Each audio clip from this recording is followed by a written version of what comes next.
આયોજનના કાર્યમાં અલગ અલગ વિદ્વાનો દ્વારા જે કાર્યોની રજૂઆત કરવામાં આવી હતી તે વિશે આપણે જાણકારી મેળવી. હવે આ કાર્યોમાંથી જે કાર્યો સામાન્ય છે તો તેના વિશે ચર્ચા કરવાની છે. તો તેમાંનું સૌથી પહેલું કાર્ય છે આયોજન. આયોજનને સામાન્ય ભાષામાં એમ કહી શકાય કે કોઈપણ કાર્ય શરૂ કરતાં પહેલાં આપણે તે કાર્ય માટેની રૂપરેખા તૈયાર કરવી પડે છે. આ રૂપરેખાને આપણે આયોજન તરીકે ઓળખીએ છીએ. જો કાર્યની શરૂઆતમાં તે કાર્ય કેવી રીતે કરવામાં આવશે, ક્યારે શરૂ કરવામાં આવશે, તે કાર્ય કોણ કરશે વગેરે બાબત અંગે જો ચર્ચા કરવામાં ન આવે અથવા વગેરે બાબતની તૈયારી કરવામાં ન આવે તો તેવું આયોજન અથવા તો તેવું સંચાલન નિષ્ફળ જવાની શક્યતા રહે છે. તો આયોજન માટે કહેવામાં આવ્યું છે કે even God can not change the past. જો ભગવાન ઈચ્છે તો પણ ભૂતકાળને બદલી શકતા નથી. But man can change the future. પરંતુ જો મનુષ્ય ધારે તો પોતાના ભવિષ્યને બદલી શકે છે. તો તે પ્રમાણે અપેક્ષિત પરિણામ હાંસલ કરવા માટે હકીકતોની પસંદગી કરવી, તેની વચ્ચે આંતરસંબંધો સ્થાપવા અને જરૂરી પ્રવૃત્તિઓના અવલોકન અને ઘડતર માટે પૂર્વ અનુમાન કરવું એટલે આયોજન. આપણે કોઈપણ કાર્યનો ઉદ્દેશ ધાર્યા પરિણામો હાંસલ કરવાનો હોય છે. તો તે ધાર્યા પરિણામો અથવા તો અપેક્ષિત પરિણામો હાંસલ કરવા માટે આપણે તેની પૂર્વ તૈયારી કરવી પડે છે. સંચાલનના કાર્યની શરૂઆત આયોજનથી થાય છે. તમે એમ પણ કહી શકો કે સંચાલનમાં કાર્યનું પ્રથમ પગથિયું આયોજન છે. નક્કી કરેલા હેતુને સિદ્ધ કરવા માટે કયું કાર્ય કોણે કરવું, ક્યારે કરવું, કેવી રીતે કરવું, કેટલા પ્રમાણમાં કરવું અને કાર્ય ક્યારે પૂર્ણ કરવાનું છે તેની અગાઉથી કરવામાં આવતી બુદ્ધિપૂર્વકની વિચારણાને આયોજન કહે છે, જેની મેં તમને અગાઉ ચર્ચા કરી જ છે. એટલે કે ભવિષ્ય માટેની પૂર્વ વિચારણા જે તમે વર્તમાનમાં કરો છો તો તે વિચારણાને આયોજન તરીકે ઓળખવામાં આવે છે. ભવિષ્યમાં આવનારા જોખમો અને અનિશ્ચિતતાઓ ઘટાડવા માટે આયોજન જરૂરી છે. ભવિષ્યમાં શું છે તે તો આપણે ખબર નથી હોતી અને તેને રોકી પણ નથી શકાતું, પરંતુ આયોજન દ્વારા આવી અનિશ્ચિતતાઓને જરૂરથી ઓછી કરી શકાય છે. આયોજનને લીધે એકમની બધી જ પ્રવૃત્તિ વ્યવસ્થિત રીતે ચાલે છે કે વ્યવસ્થિત બને છે અને ધ્યેય સિદ્ધિનો માર્ગ સરળ બને છે. તમે ઝડપથી અને સરળ રીતે ઉપદેશ અથવા હેતુ સિદ્ધ કરી શકો છો. ધ્યેયને સિદ્ધ કરવા માટેના વૈકલ્પિક માર્ગો હોય છે. ત્યારે આ વૈકલ્પિક માર્ગોમાંથી શ્રેષ્ઠ માર્ગની પસંદગી કરવામાં આયોજન ઉપયોગી છે. તેથી આયોજનનું કાર્ય એ મૂળભૂત રીતે પસંદગીનું કાર્ય પણ છે તેવું કહી શકાય. સંચાલનના અન્ય કાર્યો જેવા કે વ્યવસ્થાતંત્ર, કર્મચારી વ્યવસ્થા, સંકલન અને અંકુશ વગેરેનો આધાર આયોજન જ છે કે આયોજન પર જ છે. તો હવે સંચાલનના બીજા બધા કાર્ય એટલે કે નંબર 2 વ્યવસ્થાતંત્રની ચર્ચા કરીએ. આપણે આયોજનમાં જોયું કે ભવિષ્યમાં તમારે જે કાર્ય કરવાનું છે તે કાર્ય કોણે, કેવી રીતે, કેટલા પ્રમાણમાં કરવાનું છે તેની પૂર્વ તૈયારી આપણે આયોજનમાં કરતા હોઈએ છીએ. તો વ્યવસ્થાતંત્રમાં આ કાર્ય એટલે કે કોણે કાર્ય કરવાનું છે, કેવી રીતે કાર્ય કરવાનું છે, તો સંચાલનના જે પણ આયોજનના જે પણ આપણે કાર્ય નક્કી કર્યા હોય તો તે દરેક કાર્યોની ગોઠવણી વ્યવસ્થા તંત્રમાં કરવામાં આવે છે. તો સમાન હેતુની સિદ્ધિ અર્થે કાર્યરત વ્યક્તિઓ વચ્ચે સત્તા અને જવાબદારીની વહેંચણી કરતા માળખાને વ્યવસ્થા તંત્ર કહે છે. કોઈપણ ધંધાકીય એકમમાં જે પણ વ્યક્તિઓ કાર્ય કરતી હોય તે વ્યક્તિઓ સમાન હેતુ માટે કાર્ય કરે છે. તો તેમને સત્તા અને જવાબદારીની સોંપણી વ્યવસ્થા તંત્ર દ્વારા કરવામાં આવે છે. આયોજન દ્વારા ધ્યેય, નીતિ, કાર્યક્રમ વગેરે નક્કી કરવામાં આવે છે, જેની મેં તમને અગાઉ ચર્ચા કરી. જેને પાર પાડવા માટે વ્યવસ્થા તંત્રની રચના કરવી પડે છે. નિર્ધારિત ધ્યેય સિદ્ધ કરવા માટે એકમની પ્રવૃત્તિને જુદા જુદા વિભાગોમાં જુદા જુદા માનવ જૂથો વચ્ચે વહેંચવામાં આવે છે અને તેમને યોગ્ય માત્રામાં સત્તા અને જવાબદારી આપવામાં આવે છે કે સોંપવામાં આવે છે. આ પ્રક્રિયાને વ્યવસ્થા તંત્ર કે પ્રબંધ કહે છે. વ્યવસ્થા તંત્રની રચના કરવાથી કોણ કોની દેખરેખ રાખશે, કાર્ય અંગેની સત્તા અને જવાબદારી કોની રહેશે, વ્યક્તિઓ વચ્ચેના આંતરસંબંધો કેવા રહેશે વગેરેનો ખ્યાલ આવે છે. આયોજન એ ધંધાકીય એકમનું મગજ છે. આયોજન ધંધાકીય એકમનું મગજ છે તેવું કહી શકાય. જ્યારે વ્યવસ્થા તંત્ર તેનું શારીરિક માળખું છે. વ્યવસ્થા તંત્ર માટે માળખું અથવા શરીરનું કાર્ય એ વ્યવસ્થા તંત્ર છે. માનવીના શરીરમાં મગજનું કાર્ય બૌદ્ધિક નિર્ણયો લેવાનું છે, વિચારવાનું છે. જ્યારે શરીર તેનો અમલ કરે છે, શરીરના વિવિધ ભાગો તે કાર્ય કરતા હોય છે. તેવી જ રીતે ધંધાકીય એકમમાં આયોજનનું કાર્ય અથવા બૌદ્ધિક નિર્ણય લેવાનું કાર્ય એ આયોજનનું છે. આયોજનમાં લેવાયેલા નિર્ણયોનો અમલ કરવા માટે એકમના વિવિધ ભાગોમાં કાર્ય કરતા કર્મચારીઓને કાર્ય, સત્તા અને જવાબદારી સોંપવામાં આવે છે અને તેઓ આ સત્તા કે જવાબદારી મુજબ તેમને સોંપાયેલા કાર્ય કરતા હોય છે. તો હવે સંચાલનના ત્રીજા કાર્ય એટલે કે કર્મચારી વ્યવસ્થાની વાત કરીએ. સ્વાભાવિક છે કે નામ પરથી તમને ખ્યાલ આવી જાય કે કર્મચારીને લગતી જે પણ કંઈ પ્રવૃત્તિ કરવામાં આવતી હોય તો તેવી વ્યવસ્થાને કર્મચારી વ્યવસ્થા તરીકે ઓળખવામાં આવે છે.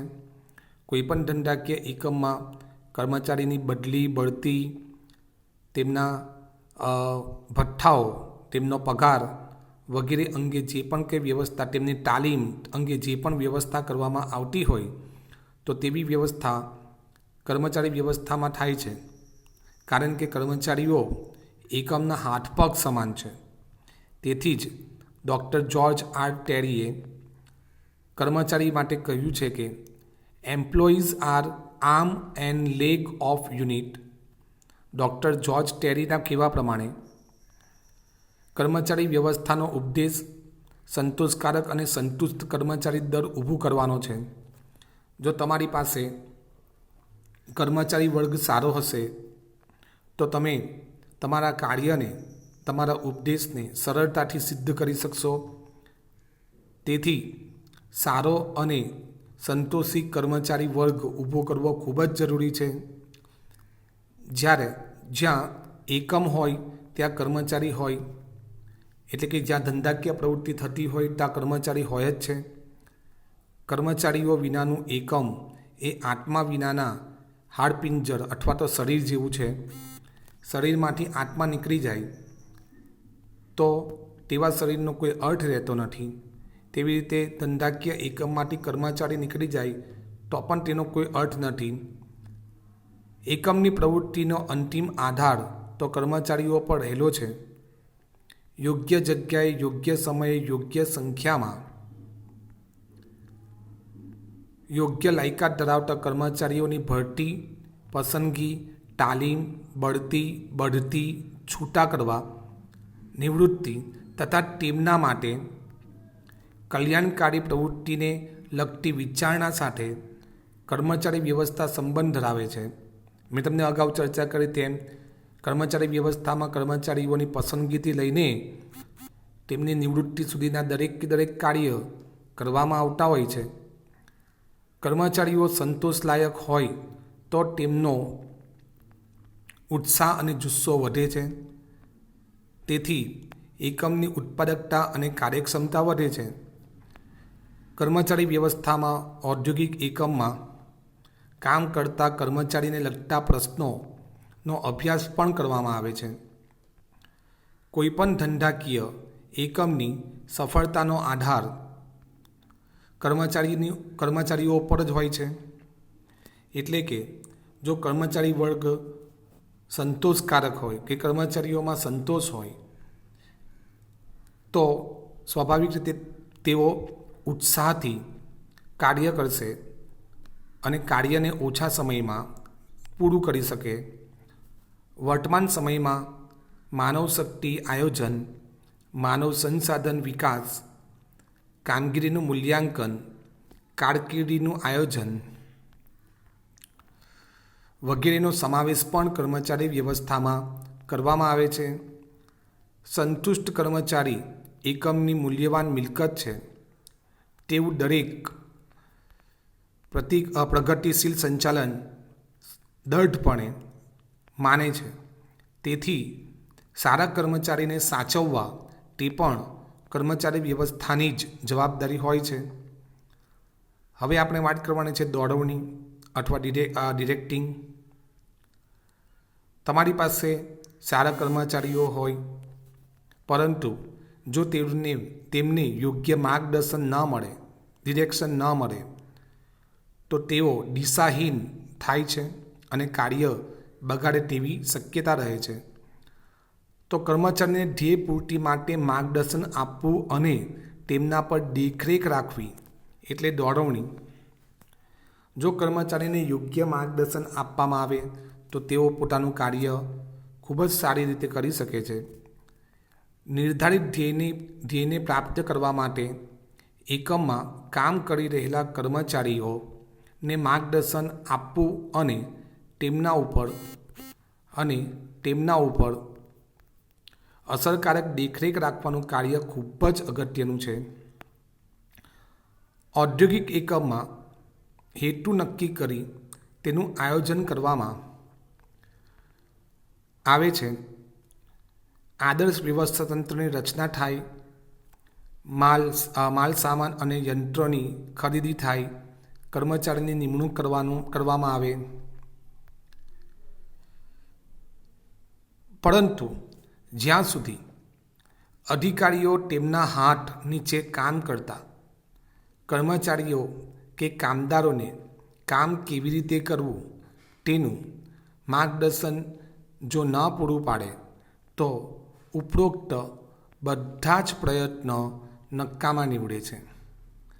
ઘણી વખત એવું પણ થતું હોય કે નવી ટેકનોલોજી આવે છે. આવી ટેકનોલોજીને સમજવા માટે કર્મચારીઓને, કામદારોને યોગ્ય માર્ગદર્શન આપવું પડે છે. તો તે કાર્ય દોડવણીનું છે. દોડવણી વગર સંચાલનના અન્ય કાર્યો નિરર્થક છે. દોડવણીના કાર્યમાં તાબેદારોને માર્ગદર્શન પૂરું પાડવું, દેખરેખ રાખવી, હુકમો કે સૂચનો પૂરા પાડવા, કામનું નિર્ધારણ કરવું, કામદારોને પ્રેરણા આપવી, તેમનું નેતૃત્વ પૂરું પાડવું વગેરે કાર્યોનો સમાવેશ થાય છે. દોડવણી એ સંચાલનની દરેક સપાટીએ અને સતત ચાલતી પ્રક્રિયા છે. ત્યાર પછી સંચાલનના અંતિમ કાર્ય એટલે કે અંકુશની આપણે ચર્ચા કરીએ. અંકુશ અથવા કંટ્રોલિંગ. તો પ્રાચીન સમયમાં અંકુશને એક કડક અથવા તો અમાનુષી ગણવામાં આવતું હતું. પરંતુ આધુનિક સમયમાં અંકુશ એ ખૂબ જ જરૂરી પગલું છે. પ્રયત્નો, પરિણામ તથા સાધનો અને ઉદ્દેશો વચ્ચે સંતુલન સાધવાનું કાર્ય તે અંકુશ એટલે કે અંકુશનું છે. અંકુશ એ સંચાલનનું અંતિમ કાર્ય છે. બોર્ડ એક્ઝામમાં ઓપ્શન્સમાં અથવા એક વાક્યના સવાલમાં તમને પૂછી શકે સંચાલનનું અંતિમ કાર્ય કયું છે, તો અંકુશ. નિર્ધારિત ધ્યેયને સિદ્ધ કરવા માટે એકમની પ્રવૃત્તિઓ આયોજન મુજબ થાય છે કે નહીં તે જોવાના કાર્યને અંકુશ કહે છે. જૂના પ્રણાલીગત ખ્યાલ મુજબ અંકુશ એ કર્મચારીની પ્રવૃત્તિઓ ઉપર નિયંત્રણ મૂકવા, કડક વલણ અપનાવવું, કર્મચારીઓ ભૂલ કરે તો તેમને શિક્ષા કે દંડ કરવો, બદલી કરવી કે પછી તેમની બઢતી અટકાવવી તેવો હતો. આ એક અંકુશનો નકારાત્મક ખ્યાલ છે, પરંતુ આધુનિક સમયમાં તેમાં ઘણા પરિવર્તન આવેલા છે. તો આધુનિક સમયમાં અંકુશનો ખ્યાલ હકારાત્મક છે. તે સુધારાલક્ષી પ્રવૃત્તિ છે, કારણ કે અંકુશનું કાર્ય થઈ રહેલા કાર્યને અટકાવવાનું નથી, પરંતુ જો કાર્ય આયોજન મુજબ થતું ન હોય, એટલે કે આપણે જે આયોજન તૈયાર કરેલ છે તે આયોજન મુજબ કાર્ય ન થતું હોય તો તેને અટકાવી તેને સાચી દિશામાં લઈ જવાનું કાર્ય એટલે અંકુશનું છે. ભૂતકાળમાં થયેલી ભૂલોનું ભવિષ્યમાં પુનરાવર્તન ન થાય તે જોવાનું કાર્ય પણ અંકુશનું છે. તો આ તો થઈ આપણી સંચાલનના વિવિધ કાર્યોની વાત. તો આપણે પાછું રિપીટ કરી દઈએ કે સંચાલનમાં કયા કયા કાર્યોનો સમાવેશ આપણે કરશું. તો સંચાલનમાં સૌથી પહેલાં આયોજન, ત્યાર પછી વ્યવસ્થા તંત્ર, ત્યાર પછી કર્મચારી વ્યવસ્થા, ત્યાર પછી દોડવણી અને છેલ્લે અંકુશ. આ દરેક કાર્યોનો સમાવેશ સંચાલનના કાર્યમાં આપણે કરવાનો છે. હવે આપણે વાત કરવાની છે સંકલન. સંકલન એટલે કોઓર્ડિનેશન. સંચાલનની જુદી જુદી સપાટી પર ઘણા બધા વ્યક્તિઓ કાર્ય કરતા હોય છે. જો આ દરેક વ્યક્તિ, આ દરેક વિભાગો વચ્ચે યોગ્ય સંકલન રાખવામાં ન આવે તો એકમની પ્રવૃત્તિ ખોરવાય છે, એકમની પ્રવૃત્તિ બેવડાય છે, ડબલ થઈ જાય છે, અથવા કોઈ પ્રવૃત્તિ રહી જાય એવું પણ બને. તો સંચાલનની પ્રક્રિયા દરેક તબક્કે સંકલનની જરૂર છે. આયોજનથી માંડીને અંકુશ સુધી સંકલન આવશ્યક છે, જેની ચર્ચા મેં તમને હમણાં કરી. સંકલન દ્વારા ધ્યેય સિદ્ધિની ખાતરી મળે છે. સંકલનથી એકમનું કોઈ પણ કાર્ય રહી જતું નથી કે બેવડાતું નથી, જેથી કામગીરી સરળ બને છે. તો અંકુશના અર્થની આપણે વાત કરીએ તો ધંધાકીય એકમના જુદા જુદા વિભાગો, કર્મચારીઓ દ્વારા જુદા જુદા જે કાર્ય થાય છે તેમની વચ્ચે એક સૂત્રતા કે સુમેળ સાંધવાનું કામ કે કાર્ય એ સંકલનનું કાર્ય છે. તો તેને લાક્ષણિકતાઓની ચર્ચા કરીએ. આપણે આગળ જોયું અંકુશની સંકલનની વ્યાખ્યા જોઈ કે અલગ અલગ સપાટી પર કાર્ય કરતા વ્યક્તિઓ વચ્ચે સુમેળ સાંધવાનું કામ, અલગ અલગ વિભાગો વચ્ચે સંકલન સાંધવાનું કામ. તો આયોજનથી અંકુશ સુધી દરેક કાર્ય કરતી વખતે સંકલનની જરૂર પડે છે. તેથી સંચાલનની પ્રક્રિયા સંકલન વગર શક્ય નથી. સંકલન એ સંચાલનની દરેક સપાટીએ, જેની પણ મેં તમને ચર્ચા કરી કે સંચાલનની દરેક સપાટીએ થતું કાર્ય છે. સંકલનની સફળતા માટે માહિતી સંચારની વ્યવસ્થા કાર્યક્ષમ હોવી જોઈએ. નંબર 4, સહકાર વગર સંકલન શક્ય નથી. એકમની વિવિધ પ્રવૃત્તિ વચ્ચે સંકલન જળવાય તે માટે વિવિધ પ્રવૃત્તિઓ સાથે સંકળાયેલ દરેક કર્મચારીઓનો સહકાર જરૂરી બને છે. જો કર્મચારીઓ એકબીજાને સહકાર ન આપે તો સંકલનનું કાર્ય શક્ય બનતું નથી. નંબર 5, ધંધાકીય એકમના સાધનોનો મહત્તમ ઉપયોગ સંકલન દ્વારા શક્ય બને છે. તમે સાધનનો વધારેમાં વધારે સારી રીતે ઉપયોગ કરી શકો છો. સંચાલનના દરેક કાર્યમાં સંકલન સમાયેલું છે, તેથી સંકલનને સંચાલનનો આત્મા કહે છે. તો આ તો વાત થઈ સંકલનના લાક્ષણિકતાની, અને હવે સંકલનના મહત્ત્વની વાત કરીએ. સંકલનથી સંચાલનના જુદા જુદા કાર્ય જેવા કે આયોજન, વ્યવસ્થાતંત્ર, દોરવણી, અંકુશ વગેરે અસરકારક બને છે. સંકલનને કારણે એકમના બધા કાર્ય સરળતાથી કરી શકાય છે. સંકલનથી એકમનું કોઈ કાર્ય કે કોઈ કામ કરવાનું રહી જતું નથી, કે એવું કામ ડબલ વખત બેવડાતું નથી, એમ પણ તમે કહી શકો. સંકલનથી એકમના જુદા જુદા વિભાગોમાં સંવાદિતતા જળવાઈ રહે છે. એકમના વિવિધ વિભાગોના કાર્યોને તેમના ક્રમ અને સમય વચ્ચે સમતુલા જાળવવાનું કાર્ય શક્ય બને છે. તે ઉપરાંત સંકલનને લીધે એકમના નક્કી કરેલા હેતુઓને સિદ્ધ કરી શકાય છે. તો આમ સંચાલન માટે સંકલનનું પણ ખૂબ જ મહત્ત્વ છે. હવે આપણે સંચાલનના કાર્યોનો વિસ્તારની આપણે ચર્ચા કરીએ કે સંચાલનના કાર્ય ક્યાં સુધી ફેલાયેલા છે, સંચાલનનું કાર્ય ક્યાં સુધી જોવા મળે છે. તો કોઈ પણ ધંધાનું સંચાલન કરવા માટે કેટલાક મહત્ત્વના કાર્ય કરવા પડે છે. આ કાર્યો પ્રમાણે સંચાલનના કાર્યોનો વિસ્તાર નીચે મુજબ નક્કી થઈ શકે છે. તેમાં સૌથી પહેલું છે માર્કેટિંગ અથવા તો બજારકીય સંચાલન. નંબર 2 છે માનવ સંસાધન સંચાલન, અને નંબર 3 નાણાકીય સંચાલન, ઉપરાંત ઉત્પાદન સંચાલન. આપણે સંચાલનના કાર્યોનો વિસ્તાર આપણે 4 ટોપિકમાં જોવાનો છે. તો માર્કેટિંગ અથવા તો બજારકીય સંચાલન, માનવ સંસાધન સંચાલન, નાણાકીય સંચાલન અને ઉત્પાદન સંચાલન. તો કોઈ પણ વસ્તુનું કેટલું ઉત્પાદન કરવું તે જાણકારી માંગ આધારિત છે.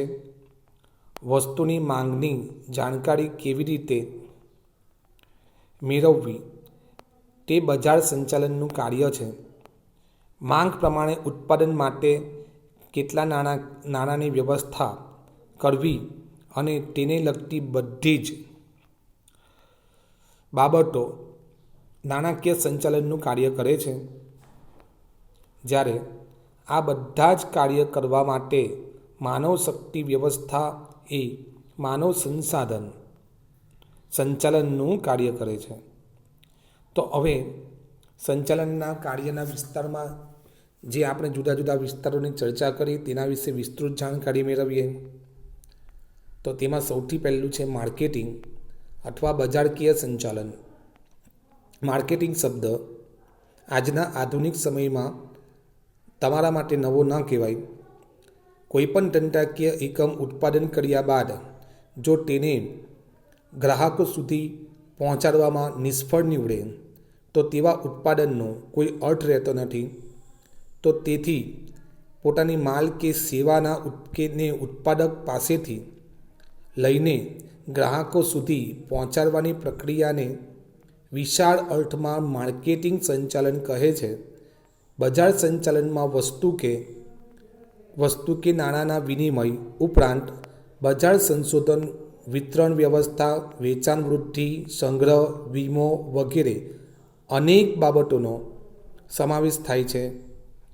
બજાર સંચાલન એ એક એવી પ્રક્રિયા છે જે દ્વારા ગ્રાહકની જરૂરિયાત નક્કી કરવામાં આવે છે, તેને માલ કે સેવાના સ્વરૂપમાં ફેરવવામાં આવે છે અને પછી આ માલ કે સેવાને આખરી ઉપભોક્તા એટલે કે ગ્રાહક કે વાપરનાર તરફ લઈ જવામાં આવે છે. આ દરેક પ્રવૃત્તિ માર્કેટિંગનો ભાગ છે. ઘણી વખત માર્કેટિંગ એટલે જાહેરાત એવો શબ્દ આપણે વિચારતા હોઈએ, માર્કેટિંગ એટલે એડવર્ટાઇઝમેન્ટ એવું આપણે વિચારતા હોઈએ, પરંતુ માર્કેટિંગનો અર્થ એનાથી ઘણો વિશાળ છે.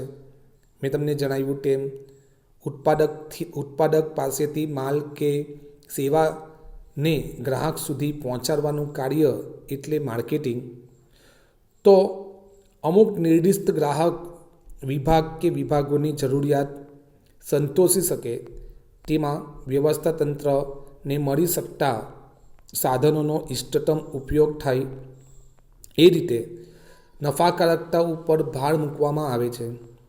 આ સંચાલનના કાર્યનું ઉદ્ભવ બિંદુ વસ્તુ કે સેવાની માંગ હોય છે અને તેના મુખ્ય તત્વો તરીકે વસ્તુ કે સેવા, ભૌતિક વિતરણ, નીતિ, કિંમત,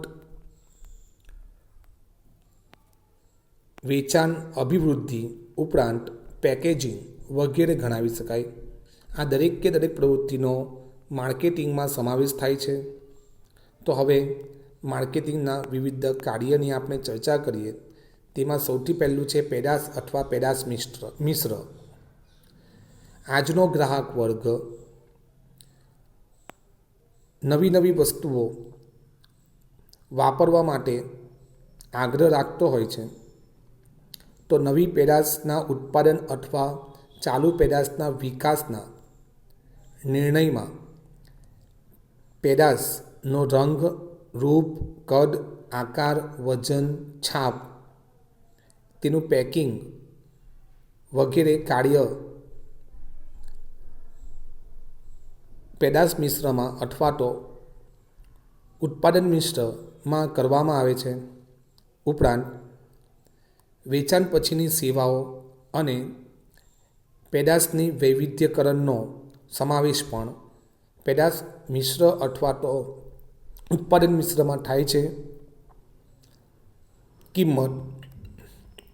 વર્તમાન ગ્રાહક યોગ્ય ગુણવત્તાવાળી વસ્તુઓ વાજબી કિંમત મળે તેવી અપેક્ષા રાખે છે. તેથી પેદાશની કિંમત નક્કી કરતી વખતે ખૂબ કાળજી લેવી જોઈએ. કિંમત અંગેના નિર્ણયમાં વેચાણ નીતિ, શાખ નીતિ ઉપરાંત વટાવ અંગેની નીતિ, કિંમત જથ્થાબંધ માટે શું હશે, છૂટક માટે શું હશે, ઉપરાંત ડીલરો અથવા મધ્યસ્થીઓનું કમિશન વગેરે બાબતો ધ્યાનમાં લેવામાં આવે છે. વિતરણ. ઉત્પાદક પાસેથી વસ્તુ કે સેવા લઈને ગ્રાહક સુધી પહોંચાડવાનું કાર્ય એટલે વિતરણ. તો વિતરણ અંગેના નિર્ણયમાં પોતાની દુકાનો દ્વારા, વેચાણ જથ્થાબંધ વેપારીઓ દ્વારા, છૂટક વેપારીઓ દ્વારા અથવા એજન્ટો દ્વારા વાહન વ્યવહારના પ્રશ્નો વગેરે બાબતો ધ્યાનમાં રાખીને વિતરણની બાબત ધંધાના કદ અને વિસ્તાર સાથે સંકળાયેલી છે. ત્યાર પછી છે અભિવૃદ્ધિ. અભિવૃદ્ધિ એટલે તમે પ્રસિદ્ધિ અથવા જાહેરાત કહી શકો. અભિવૃદ્ધિ એટલે વેચાણમાં નોંધપાત્ર વધારો કરવાના પ્રયત્નો, જેમાં માલની જાહેરાત કરવી, પ્રસિદ્ધિ કરવી, સેલ્સમેનો દ્વારા વ્યક્તિગત વેચાણ કરવું તથા વેચાણ વૃદ્ધિ માટે ગ્રાહકો અને વેપારીઓને આકર્ષવા વગેરે બાબતોનો સમાવેશ થાય છે. અભિવૃદ્ધિ નિર્ણયને કારણે કેટલીક ખર્ચ વધે છે, પરંતુ તેની સામે વેચાણ વધવાથી ખર્ચ ભલે વધતો હોય પણ આપણે વેચાણમાં પણ વધારો થાય છે અને તેથી એકમના નફામાં સ્વાભાવિક રીતે વધારો જોવા મળે છે.